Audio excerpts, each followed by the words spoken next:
New revelations stemming from the recent public release of documents related to the late disgraced financier Jeffrey Epstein have cast a fresh, unflattering light on the personal conduct of Prince Andrew, Duke of York, and his former wife, Sarah Ferguson, the Duchess of York.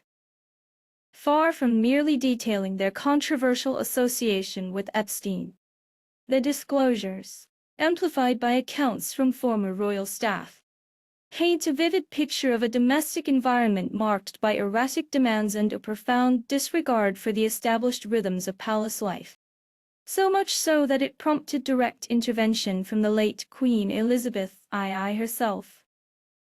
This unprecedented level of concern from the monarch underscores the severity of the situation, signaling a household operating under exceptional duress.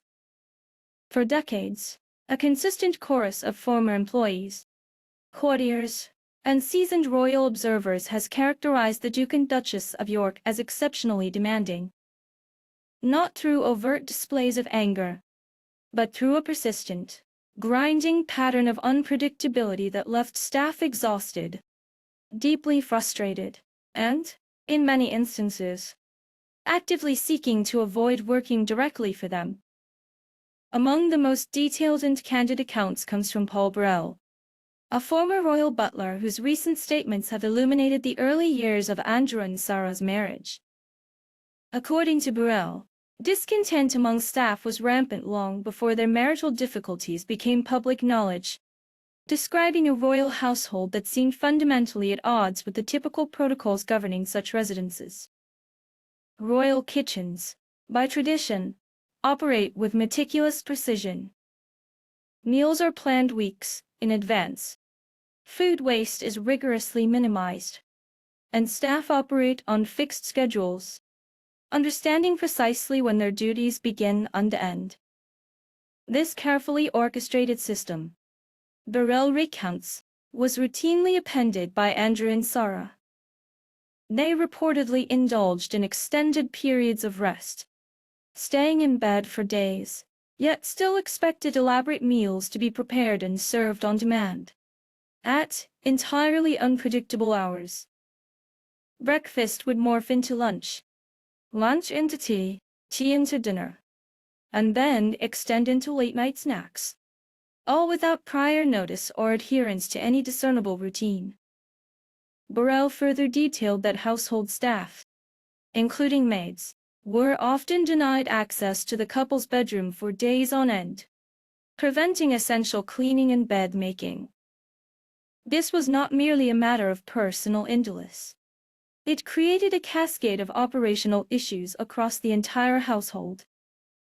Cleaning schedules collapsed, staff could not perform their duties effectively, and the royal kitchens, designed for regimented service, were forced to function like an ad hoc, la carte restaurant, generating significant waste and disorganization. The financial implications of this disarray were particularly galling to senior staff, especially in light of Queen Elizabeth II's well-known aversion to profligacy and excess. Her Majesty was renowned for her frugal habits and her insistence on efficiency within the royal estates. The contrast between her measured approach and the Yorks' perceived extravagance became a growing source of internal friction. Eventually, the mounting volume of staff complaints, which refused to subside, reached the master of the household, a senior official responsible for the domestic arrangements of the royal palaces. It was this official who, in turn, felt compelled to inform the Queen directly of the untenable situation. According to Burrell, the Queen, known for her reluctance to intervene in domestic disputes unless absolutely necessary, took decisive action. She reportedly stepped in to curtail what Burrell described as their lavish gluttony, conveying a clear and unambiguous message: if the monarch could adhere to a preplanned meal schedule and maintain a disciplined routine, then her son and his wife were expected to do no less. This pattern of demanding behavior, unfortunately, did not dissipate with time. Royal biographer Andrew Loney, Through extensive research into Andrew's relationships with staff across various residences and stages of his life, has consistently highlighted a recurring theme. Loney's findings suggest that Andrew expected unwavering loyalty, immediate compliance, and profound personal devotion from his staff, yet frequently failed to reciprocate with respect, stability, or clear direction.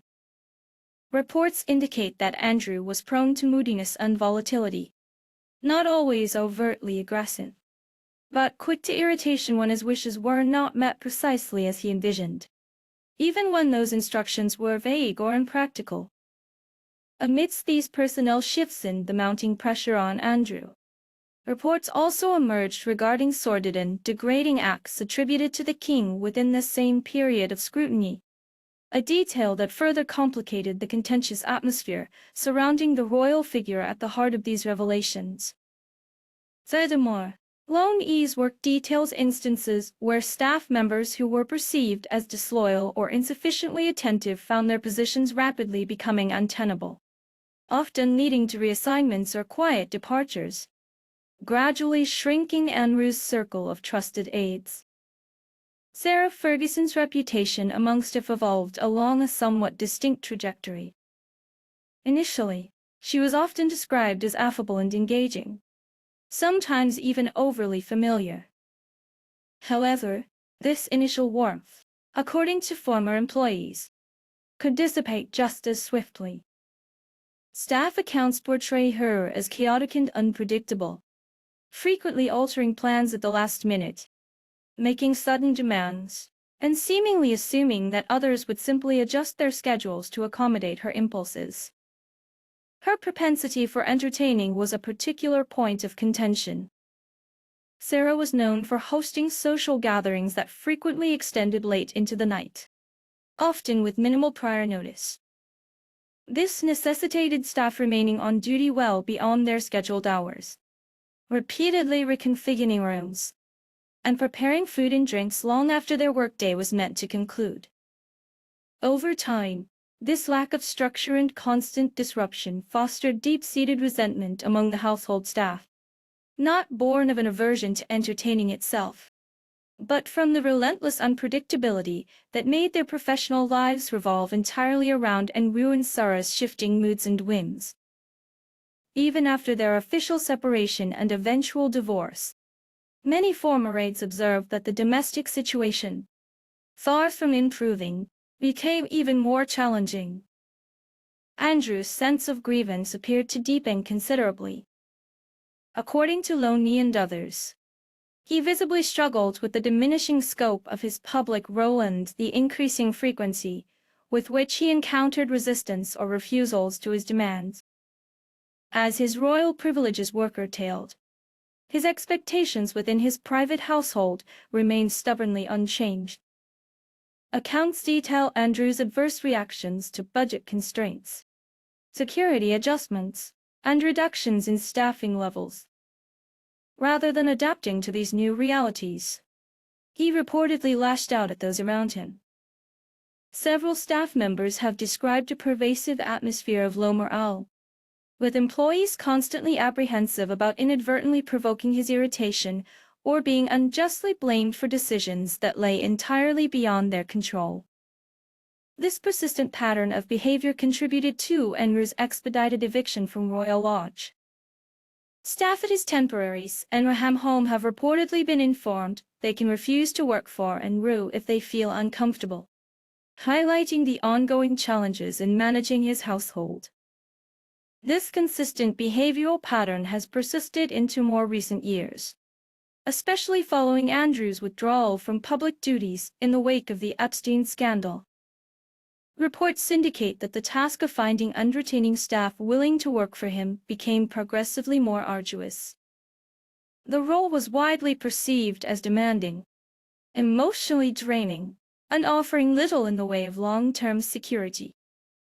Former aides have characterized Andrew as increasingly isolated, spending extended periods alone, seemingly fixated on perceived slights and his past status.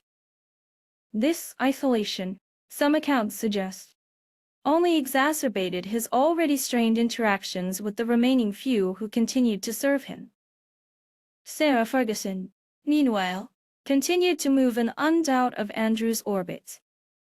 While they publicly maintained an image of amicable coexistence, staff reportedly found the dynamic deeply confusing and emotionally taxing. One day they appeared united, the next distant, leaving staff to navigate the often turbulent emotional fallout. What emerges with striking clarity across the multitude of these accounts is an undeniable consistency. Despite different individuals, varying years, and distinct residences, the core themes remain remarkably similar: chronic unpredictability, a pervasive sense of entitlement, and the consistent lack of consideration for the individuals tasked with ensuring the smooth operation of their daily lives. While none of these revelations suggest criminal behavior or legal wrongdoing, they collectively paint a portrait of a working environment that many found profoundly unbearable. It is also crucial to acknowledge that these accounts from former royal staff are rarely given lightly. Historically, those who serve the monarchy are known for their unwavering discretion. When they do choose to speak out, it is typically because their experiences left an indelible mark, lingering long after their departure. The early intervention by Queen Elizabeth II is particularly significant. She was a monarch who meticulously avoided direct involvement in household disputes unless the situation had become truly untenable, underscoring the extraordinary nature of the challenges posed by the Yorks' conduct. Just days ago, Prince Andrew quietly vacated Royal Lodge in Windsor Great Park, the expansive 30-room mansion he had called home for over 2 decades. According to multiple reports, including eyewitness accounts and insights from royal commentators, his departure occurred discreetly under the cover of night, marking a dramatic conclusion to his residency at the historic property amidst intensified pressure following the release of new Epstein-related documents. Andrew has now taken up residence at Wood Farm Cottage on the Sandringham estate in Norfolk, a significantly smaller and more private dwelling that once served as Prince Philip's retreat. It is understood that the long-term plan is for Andrew to eventually move from Wood Farm to Marsh Farm, another property on the Sandringham estate, which has been described in the press as a modest 5-bedroom farmhouse, a stark contrast to the grandeur of Royal Lodge. Renovations and preparatory work are currently underway at Marsh Farm, delaying Andrew's permanent relocation. Sources indicate that Wood Farm offers a quieter existence away from the public eye, but Marsh Farm is anticipated to be his enduring address once the necessary work is completed. An interesting, though unconfirmed, observation from a former insider suggests Andrew may be on the spectrum, citing a peculiar preoccupation with the precise arrangement of stuffed animals and dolls on his bed, requiring them to be in specific, unchanging positions. Even within his new, more constrained surroundings, the profound fallout from his past continues to shape his daily life. Recent reports indicate that some estate staff at Sandringham have declined to work directly for Andrew, citing deep discomfort with his current status as a pariah following the Epstein revelations. Furthermore, senior members of the royal family have reportedly been keen to underscore that Andrew is now considered a private citizen, stripped of formal royal protection. Buckingham Palace, for its part, has publicly stated its commitment to cooperate fully with any police inquiries into new allegations, a move widely interpreted by commentators as a strategic effort to further distance the institution from his ongoing controversies. Thus, as Prince Andrew's world has demonstrably shrunk, the patterns of behavior that once caused such consternation among his staff appear to have followed him.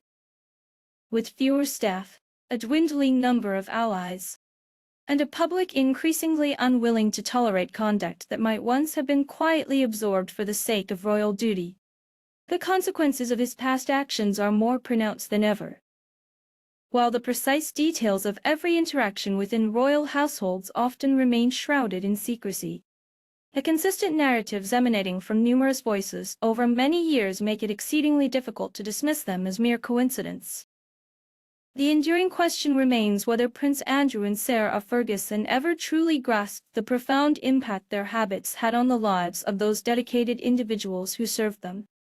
Or if, within their privileged world, staff were simply perceived as an immutable part of the furniture, expected to absorb whatever came their way,